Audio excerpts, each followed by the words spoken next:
네, 안녕하세요. 여러분들 반갑습니다. 금융과 에너지 업종을 누구보다 쉽게 알려주는 대기업 멘토 원혁철입니다. 오늘 LS 에코에너지라는 기업 리뷰해보도록 할 텐데요. 일단 LS 에코에너지 같은 경우 여러분들도 아시다시피 기존 사업은 전력통신 케이블 사업을 영위하고 있었고 신사업으로 히토리와 해적 케이블을 한다라고 밝힌 기업이죠.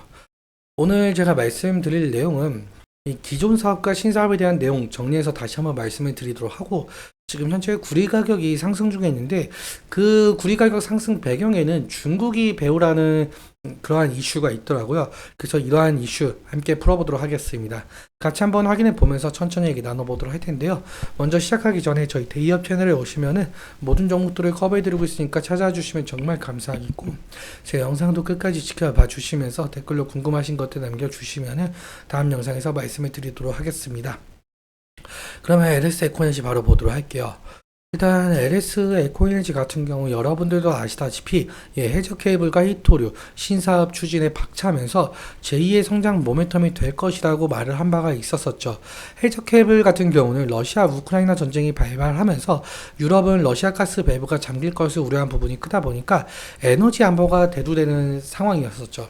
에너지 안보가 대두되는 상황에서 이 해상풍력 발전을 꾀하는 나라가 많아졌는데요. 그러한 부분에 있어서 해상풍력 발전으로 전기가 생산이 된다면 바다에서 육지로 대규모로 전력을 끌어다 올 수 있는 이 해저 케이블이 많은 관심을 받고 있었습니다.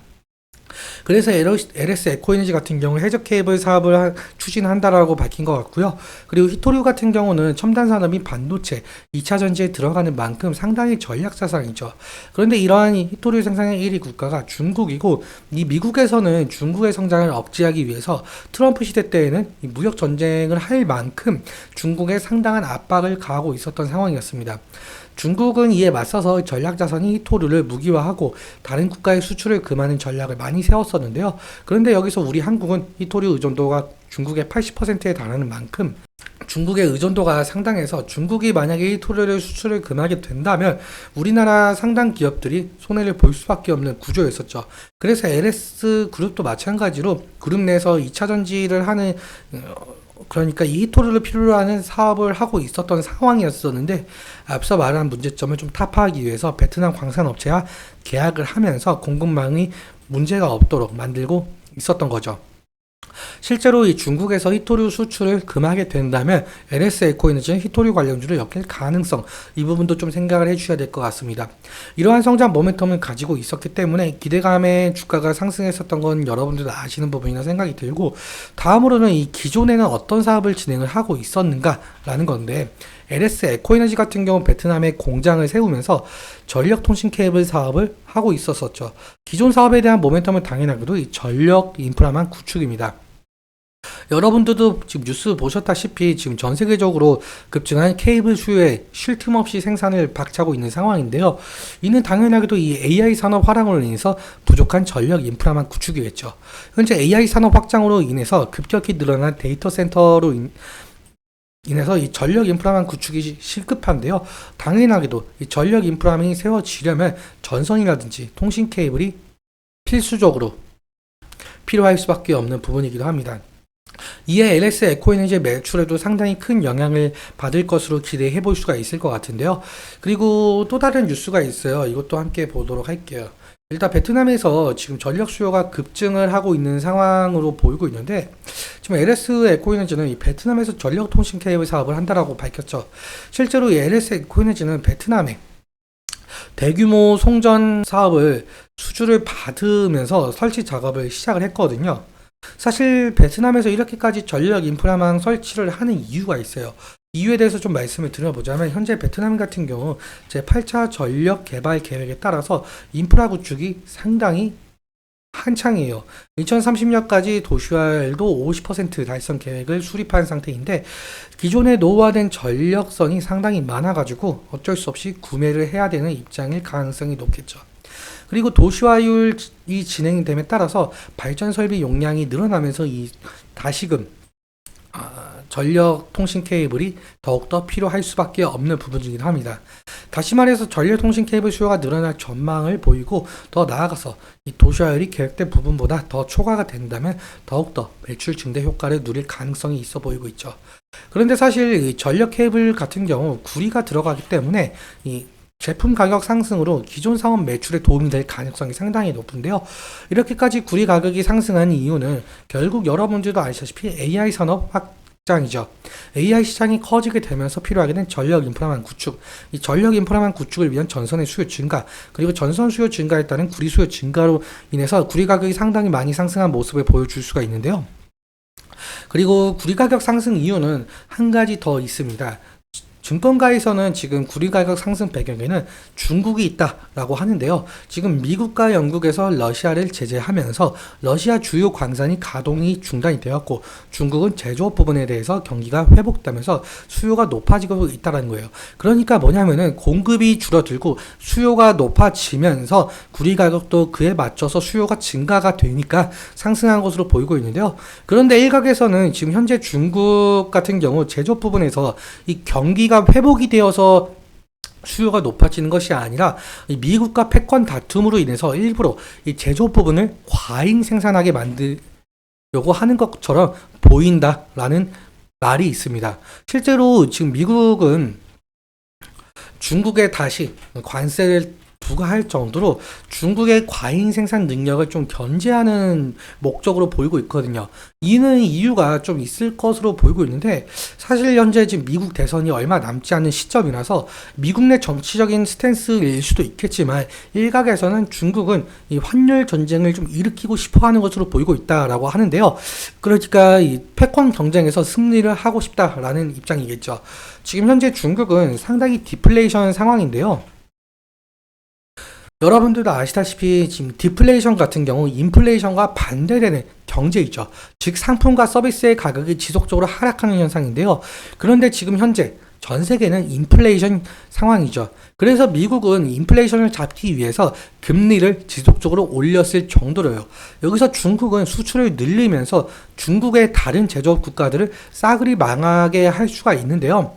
게다가 엔화 약세까지 지속이 되면서 평가 절하에 나설 명분도 생겨버리는 거죠. 중국은 공산주의라서 위안화를 그냥 찍어만 내면 되는데, 즉 다시 정리해서 말씀을 드려보자면 이 중국은 과잉 생산 능력으로 인플레이션 상황인 국가의 값싼 제품으로 수출을 하면서, 그러면 인플레이션 상황인 국가에서는 이 값싼 제품인 중국산을 쓸 수밖에 없고 다른 나라의 제조업을 박살내면서 대부분의 나라를 중국의 경제 식민지로 종속시킬 수 있다는 거죠. 그래서 실제로 지금 현재 중국은 달러를 팔고 금과 구리를 대규모로 사들이는 이유로 볼 수가 있을 것 같습니다.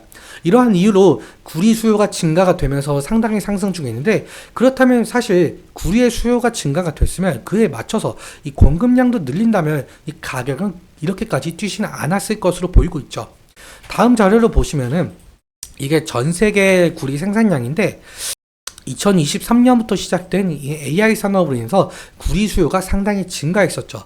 사실 2022년 대비 구리 수요는 증가했는데 반해 공급은 그렇게 뚜렷하게 증가한 모습을 보여주지 않고 있고, 2024년 추정치도 마찬가지로 구리의 생산 능력이 2023년 대비 그렇게 뚜렷하게 늘어나고 있지 않은 모양으로 보이고 있습니다. 이 표만 봤을 때는 점점 구리의 매장량이 고갈되면서 생산을 못하는 것으로 좀 느껴질 수가 있겠지만 사실 구리는 아직까지 땅 속에 상당히 파묻혀 있습니다. 제일 큰 문제는 땅을 깊게 파 내려가다 보니까 캐내기가 점점 어려워지고 있다는 거예요. 이게 구리 광석인데요. 구리 광석 같은 경우 아주 적은 양의 구리만 포함이 되어 있다고 한답니다. 사실 오래전 같은 경우 광석 대비 구의 양이 1.2%였었는데 현재는 0.72%까지 떨어졌다는 통계가 있습니다. 결국엔 이 비율이 적어지면서 많은 광석이 필요할 수밖에 없어지게 되고, 그리고 땅속을 깊게 파 내려가다 보니까 더욱더 인력과 돈이 더 많이 들 수밖에 없다는 겁니다. 이처럼 구리 수요는 증가하는데 비해 공급은 한없이 적어지니까 구리 가격이 상승 중에 있죠. 그렇다면 이 원재료 가격 상승으로 제품 가격이 상승하게 되면은 제품의 수요가 줄어들 가능성도 있을 수는 있겠지만, 당연하게도 지금 LS 에코에너지 같은 경우 베트남은 도시화로 인해서 설비 용량이 늘어날 것이고 필수적으로 전력통신 케이블이 필요할 수가 되겠죠. 그리고 AI 산업 발전을 시키려면 결국에 전력 인프라만 구축, 그래서 제품 가격이 상승을 하게 되더라도 제품의 수요가 줄어들 가능성은 그나마 적어 보이고 있습니다. 그렇다면 LS 에코에너지의 올해 실적 부분에 대해서도 이 기존 사업에 대한 부분도 함께 기대해 볼 만한 것 같아 보이고 있죠. 즉 다시 정리해보자면 LS 에코에너지 경우 신사업인 히토류, 해저 케이블에 대한 괄목한 성과가 나오기 전까지는 현재 기존 사업에 대한 것도 성과, 앞으로의 모멘텀 같이 한번 살펴봐야 되는 부분인 것 같습니다. 그러면 차트와 투자자별 매매 동향 보도록 하겠는데요. 먼저 LS 에코에너지 같은 경우 지금 주가가 신고가 부근에 위치해 있죠. 그렇다 보니까 지금 사실 신고가 위치에 있다 보니까 매수의 심리보다 매도의 심리가 더욱더 강할 수밖에 없거든요. 이 부분 염두에 두시면 좋을 것 같은데, 예를 한번 들어보자면 식품이 될 수가 있을 것 같아요. 식품보다는 라면이라고 한번 해볼게요. 라면 같은 경우 가격이 상당히 높아지게 되면 사실 이렇게 사려고 하는 소비자 입장에서는 사기에 살짝 꺼려지게 되는 그러한 소비 심리가 나타낼 수밖에 없죠. 그래서 주가도 마찬가지로 신고가에 해당이 되다 보니까 매수의 심리는 적어지게 되고 매도의 심리는 더욱더 커질 수밖에 없는 상황. 이 부분 염두에 두시면 좋을 것 같습니다. 일단 투자자별 매매 동향 함께 보자면요. 지금 외국인 같은 경우 122만 주 정도 매수 중에 있고, 지금 기관은 반대로 78만 주 매도, 개인도 마찬가지로 약 한 30만 정도 매도 중에 있는데, 사실상 지금 외국인의 매수세가 상당하다 보니까 만약에 외국인의 매수세가 매도세로 돌아가게 된다고 한다면 그래도 주가에 상당 부분 영향이 갈 가능성이 상당히 높겠죠. 그래서 이 외국인의 수급 어떻게 진행되고 있는지 매일매일 확인해 봐야 될 듯 싶습니다. 오늘 같은 경우는 지금 1시 9분 정도로 보았을 때 지금 외국인이 2만 주 정도 매도 중에 있는 것을 볼 수가 있겠는데, 사실상 이것은 3시 반, 그러니까 장이 끝나봐야 정확한 집계가 될 수 있겠지만 일단 오후장은 지금 2만 주 정도 매도하고 있다라고 보시면 될 것 같습니다. 다시 차트로 돌아와서 지금 지지라인은 어디로 잡아야 될 것인가, 이 부분 상당히 궁금해하실 것 같은데요. 오늘 같은 경우 흐름이 약 한 11선, 5일선 부근을 좀 지지해주는 것으로 보이고 있죠. 이 5일선의 의미가 사실 지금 5월 23일 저항대 부근에 해당이 되고 있거든요. 그렇다 보니까 지금 주가는 그보다 위에 있으니까 지지라인이 될 가능성이 높을 것 같고, 만약에 이 부분을 이탈을 하게 된다고 한다면 2차적인 지지라인 같은 경우 이 부분을 좀 생각을 할 수가 있을 것 같습니다. 저번 주 금요일도 이 부분을 지지해 주면서 상승 중에 있었고, 그리고 5월 20일 월요일이죠. 이때 당시에는 이 부분을 결국 돌파를 하지 못하고 윗꼬리가 달린 모습을 보일 수가 있습니다. 그래서 이 가격대 레인지에서 이탈을 하게 된다고 한다면 리스크적인 관리는 좀 필요할 것으로 보이고 있고요. 오늘은 여기까지 말씀을 드리면서 오늘 내용 여러분들께 도움이 되셨다면 구독과 좋아요 부탁드리고, 그리고 말씀드린 내용과 차트적인 부분에 대해서는 제 개인적인 견해가 많이 껴있다 보니까 여러분들의 주관적인 견해와 함께 투자를 현명한 선택하셨으면 좋겠습니다. 오늘도 시청해주셔서 감사하고 지금까지 멘토 권혁철이었습니다. 감사합니다.